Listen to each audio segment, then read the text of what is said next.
Good afternoon, everyone. It is Turbo Tuesday. I'm popping in today to talk about getting yourself organised for the summer holidays, whether that is the entire 6 weeks for the children being off or just taking a break for a week or two. What can we do in our businesses to make sure that we're organised, things are taken care of, and we're not panicking once we're away, or end up working the entire summer and not having any time with our families.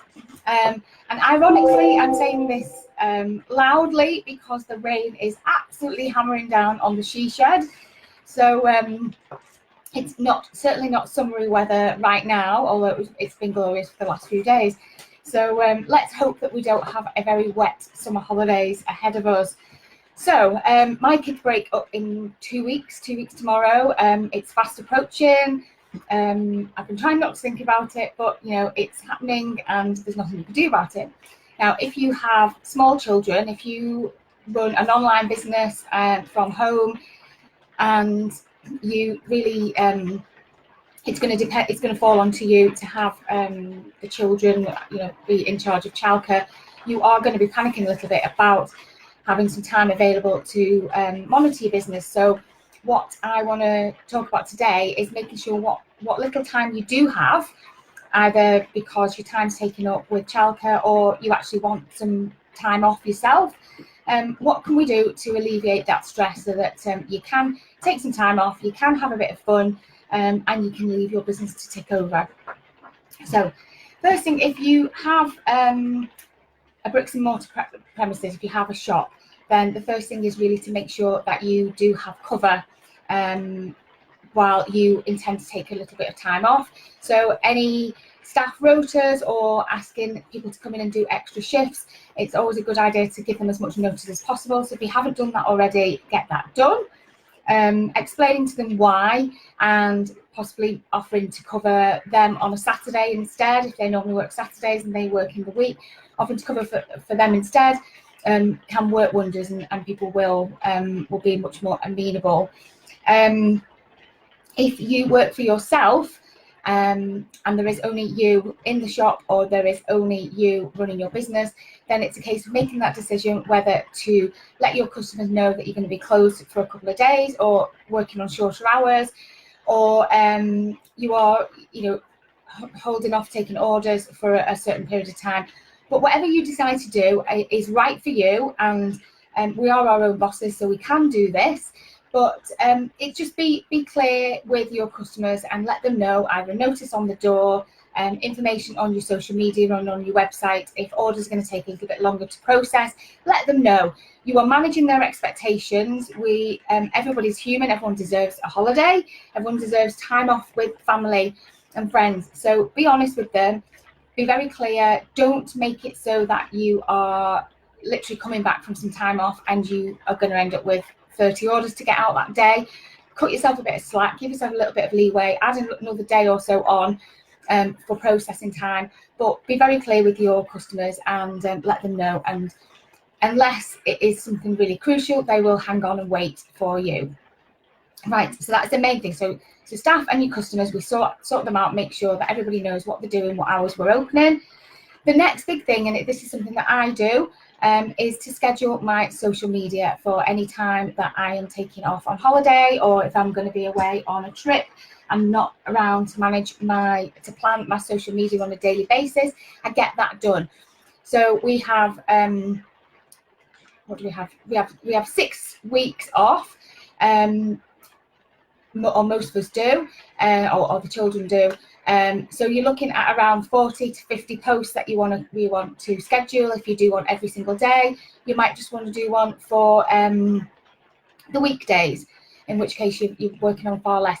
But I would grab yourself a planner. If you are in my VIP club, I do have a social media scheduler in there, which is days of the week and space to write your posts in.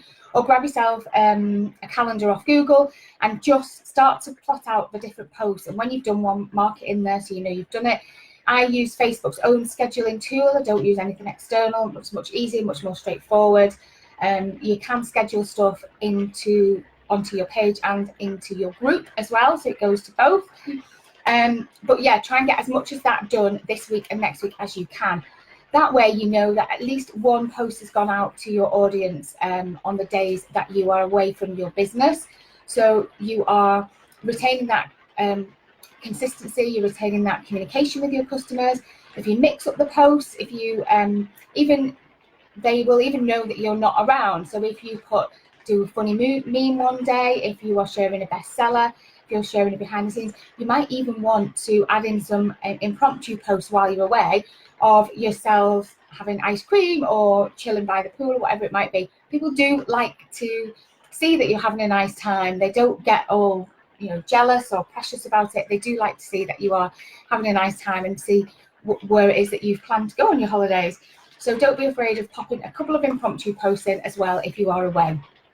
So that is a real key one. That's a real big weight shifted off my mind if I know that I've got something scheduled for every day. The next thing is, if you are planning a summer sale, try and plan that not when you're away. But if you are planning it for when you return, or you're planning it for a week where you know that you're in and out of the business, you might be working shorter hours but you're around, plan it for that. But do all the planning up front over the next couple of weeks if you can. Get your graphics sorted for social media, get your stock list printed out so you know what you are marking down and to what.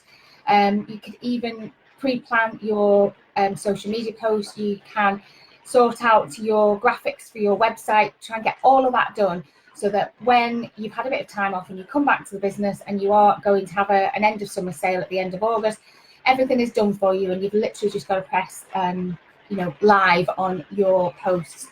And then in terms of thinking as well, what we don't want to do, if you are taking the entire summer off, great, I am super jealous.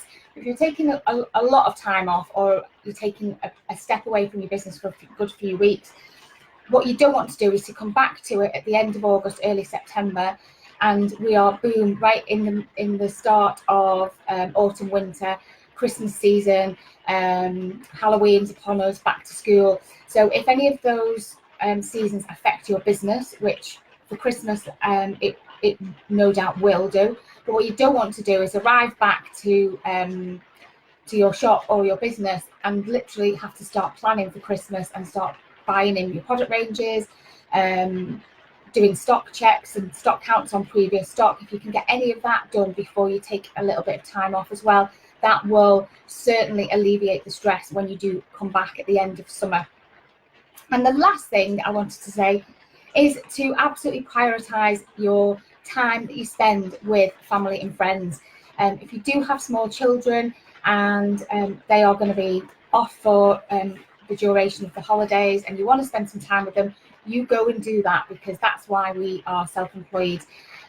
Yes, it may mean that you've got to put your business on hold for a while, but if that's what you choose to do and that's what you can afford to do, then go and do it guilt-free. You deserve it. You work hard for the rest of the year. We are coming back in September to a very, very busy few months. So, it's important to take some time off in the summer if you can. It's notoriously pretty quiet for a lot of retailers. It's that transition of seasons. You've got other people on holiday. We've got a lot of the big high street retailers in sale, so we're having to compete with that. So yeah, July and August are kind of quietish months. It takes a lot of effort to get business in, so it is a good time to take some time off. So don't feel guilty, go and do it, have a lovely time and come back all refreshed. If you can come back refreshed, knowing that some of your planning has been done for autumn, winter, that's even better. You will hit the ground running with loads of energy, loads of spring in your step for autumn, winter, and we'll together, we will cover it in Turbo Tuesdays, but we will start the planning for Christmas and autumn, winter and Halloween. I'll be doing that in the VIP club from next month, believe it or not. So yes, whatever you are doing, have a fabulous summer. I will speak to you next week in Turbo Tuesday. Graphic again.